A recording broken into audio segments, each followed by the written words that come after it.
I'll tell you a little bit about irrational behavior, not yours, of course, other people's. After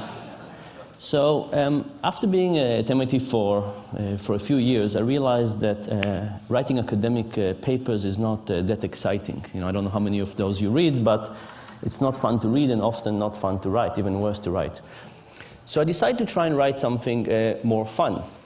And I came up with an idea that I will write a cookbook. And the title for my cookbook was going to be Dining Without Crumbs, The Art of Eating Over the Sink. And it was going to be a look at life through the kitchen. And I was quite excited about this. I was going to talk about a little bit about research, a little bit about the kitchen. You know, we do so much in the kitchen, I thought this would be interesting. And I wrote a couple of chapters and I took it to MIT Press and they said, you know, cute but not for us. Go and find somebody else. I tried other people and everybody said the same thing, cute, not for us. Until somebody said, look, if you're serious about this, you first have to write a book about your research. You have to publish something, and then you'll get the opportunity to write something else. If you really want to do it, you have to do it. So I said, you know, I really don't want to write about my research. I do this all day long. I want to write something else, something a bit more free, less constrained. And this person was very forceful and said, look, that's the only way you'll ever do it. So I said, okay, if I have to do it, I had a sabbatical. I said, I'll write about my research if there's no other way, and then I'll get to do my cookbook. So I wrote a book on my research, and it turns out to be quite fun in two ways. First of all, I enjoyed writing, but the more interesting thing was that I started learning from people. It's a fantastic time to write because there's so much feedback you can get from people. People write me about their personal experience and about their examples and what they disagree and nuances. And even being here, I mean, the last few days, I've known really heights of obsessive behavior I never thought about, which I think is just fascinating. I want to tell you a little bit about irrational behavior, and I want to start by giving you some examples of visual illusion as a metaphor for rationality. So think about these two tables, and you must have seen this illusion. If I ask you what's longer, the vertical line on the table on the left or the horizontal line on the table on the right, which one seems longer? Can anybody see anything but the left one being longer? No, right? It's impossible. But the nice thing about visual illusion is we can easily demonstrate mistakes. So I can put some lines on, doesn't help. I can animate the lines, and to the extent you believe me, I didn't shrink the lines, which I didn't. I've proven to you that your eyes were deceiving you. Now, the interesting thing about this is when I take the lines away, it's as if you haven't learned anything in the last minute. You can't look at this and say, okay, now I see reality as it is, right? It's impossible to overcome this sense that this is indeed longer. Our intuition is really fooling us in a repeatable, predictable, consistent way. There's almost nothing we can do about it aside from taking a ruler and starting to measure it. Here's another one. This is one of my favorite illusions. What do you see the color that the top arrow is pointing to? The brown, thank you. The bottom one? Yellow. Turns out they're identical. Can anybody see them as identical? Very, very hard. I can cover the rest of the cube up, and if I cover the rest of the cube, you can see that they're identical. And if you don't believe me, you can get the slide later and do some arts and crafts and see that they're identical. But again, it's the same story, that if we take the background away, the illusion comes back, right? There's no way for us not to see this illusion. I guess maybe if you're colorblind, I don't think you can see that. I want you to think about illusion as a metaphor. You know, vision is one of the best things we do. We have a huge part of our brain dedicated to vision, bigger than dedicated to anything else. We do more vision, more hours of the day than we do anything else. And we're evolutionarily designed to do vision. And if we have these predictable, repeatable mistakes in vision, in which we're so good at, what's the chance that we don't make even more mistakes in something we're not as good at? For example, financial decision making. Something we don't have an evolutionary reason to do, we don't have a specialized part of the brain, and we don't do that many hours of the day. And the argument is that on those cases, it might be the issue that we actually make many more mistakes. And worse, not have an easy way to see them. Because in visual illusions, we could easily demonstrate the mistakes. In cognitive illusion, it's much, much harder to demonstrate to people the mistakes. So I want to show you some cognitive illusion, or decision-making illusion in the same way. This is one of my favorite plots in social sciences. It's from a paper by Johnson and Goldstein. And it basically shows the percentage of people who indicate that they would be interested in giving their organs to donation. And these are different countries in Europe, and you basically see two types of countries. Countries on the right that seems to be giving a lot, and countries on the left that seems to be giving very little or much less. The question is why? Why do some countries give a lot and some countries give a little? When you ask people this question, they usually think that it has to be something about culture, right? How much do you care about people? Giving your organs to somebody else is probably about how much you care about society, how linked you are. Or maybe it is about religion. But if you look at this plot, you could see that countries that we think about as very similar actually exhibit very different behavior. For example, Sweden is all the way on the right, and Denmark, that we think is culturally very similar, is all the way on the left. Germany is on the left, and Austria is on the right. The Netherlands is on the left, and Belgium is on the right. And finally, depending on your particular version of European similarity, you can think about the UK and France as either similar culturally or not. But it turns out that from organ donation, they're very different. By the way, the Netherlands is an interesting story. You see, the Netherlands is kind of the biggest of the small group. Turns out that they got to 28% after mailing every household in the country a letter begging people to join this organ donation program. Right, so you know the expression, begging only gets you so far? It's 28% in organ donation. But whatever the countries on the right are doing, they're doing a much better job than begging. So what are they doing? Turns out the secret has to do with the form at the DMV. And here's the story. The countries on the left have a form at the DMV that looks something like this. Check the box below if you want to participate in the organ donor program. And what happens? People don't check and they don't join. The countries on the right, the ones that give a lot, have a slightly different form. It says, check the box below if you don't want to participate. Interestingly enough, when people get this, they again don't check, but now they join the program. Now, think about what this means. You know, we wake up in the morning and we feel we make decisions. We wake up in the morning and we open the closet and we feel that we decide what to wear, and we open the refrigerator and we feel that we decide what to eat. And what this is actually saying that much of these decisions are not residing within us. They're residing by the person who's designing that form. When you walk into the DMV, the person who designed the form will have a huge influence on what you'll end up doing. Now, it's also very hard to intuit these results.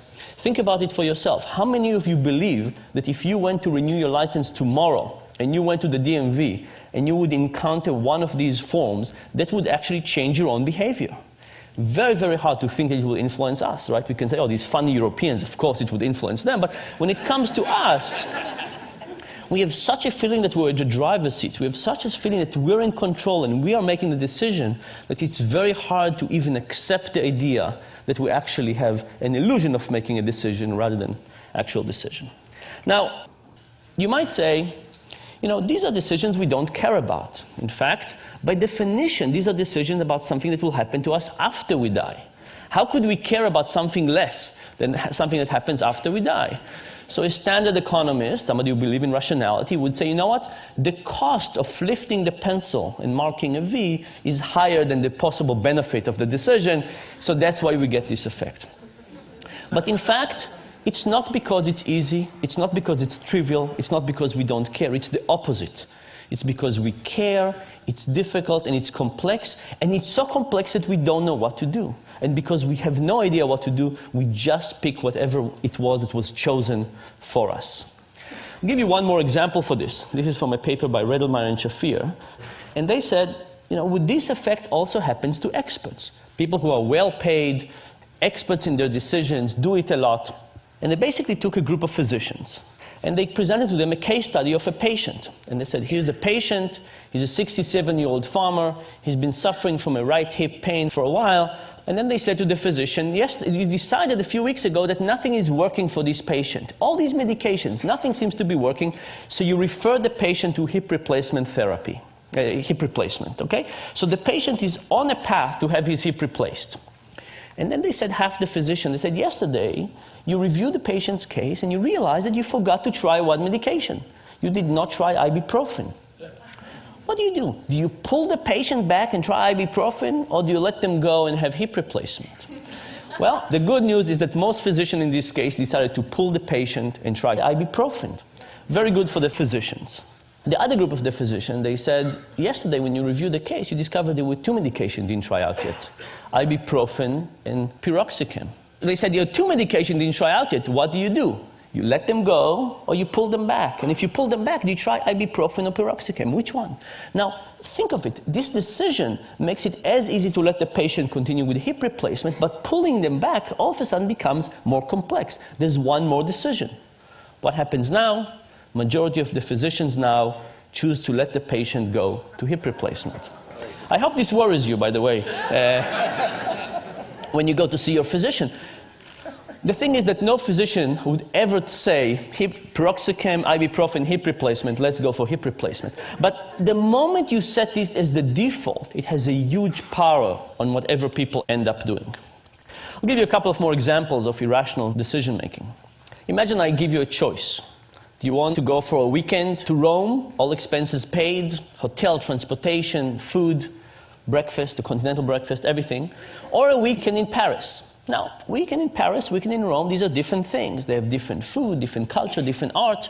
Now, imagine I added a choice to the set that nobody wanted. Imagine I said a weekend in Rome, a weekend in Paris, or having your car stolen. Now, it's a funny idea, because why would having your car stolen in this set influence anything? But what if the option to have your car stolen was not exactly like this? What if it was a trip to Rome, all expenses paid, transportation, breakfast, but doesn't include coffee in the morning? If you want coffee, you have to pay for it yourself. It's €2.50. Now, in some ways, given that you can have Rome with coffee, why would you possibly want Rome without coffee? It's like having your car stolen. It's an inferior option. But guess what happened? The moment you add Rome without coffee, Rome with coffee become more popular, and people choose it. The fact that you have Rome without coffee makes Rome with coffee look superior, and not just to Rome without coffee, even superior to Paris. Here are two examples of this principle. This was an ad from The Economist a few years ago that gave us three choices.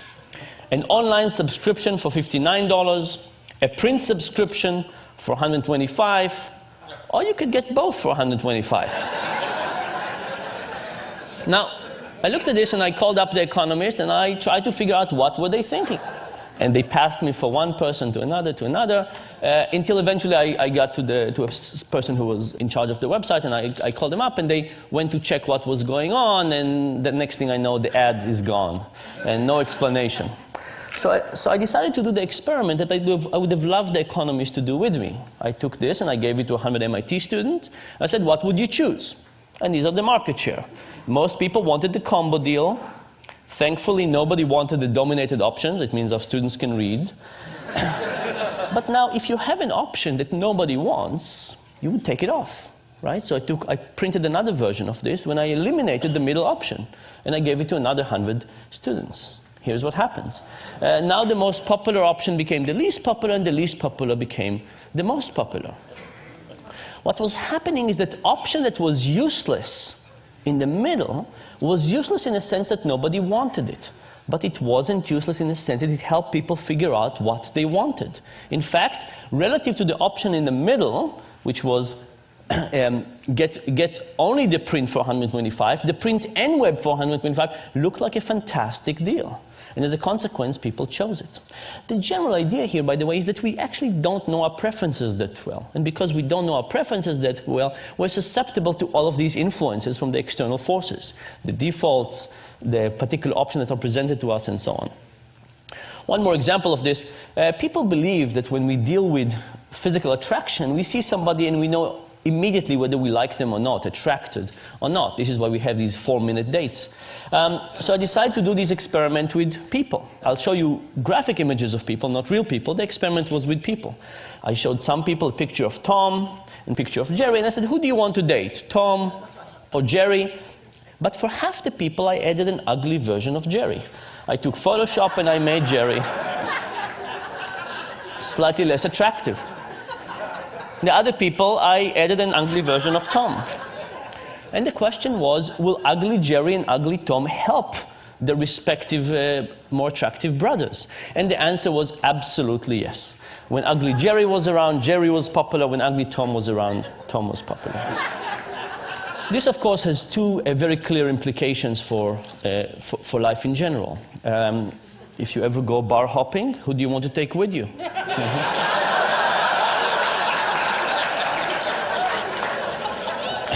You want a slightly uglier version of yourself. Similar, but slightly uglier. And the second point, of course, is that if somebody else invites you, you know how they think about you. Now you're getting it. What is the general point? The general point is that when we think about economics, we have this beautiful view of human nature. You know, what a piece of work is man, how noble in reason. We have this view of ourselves, of others.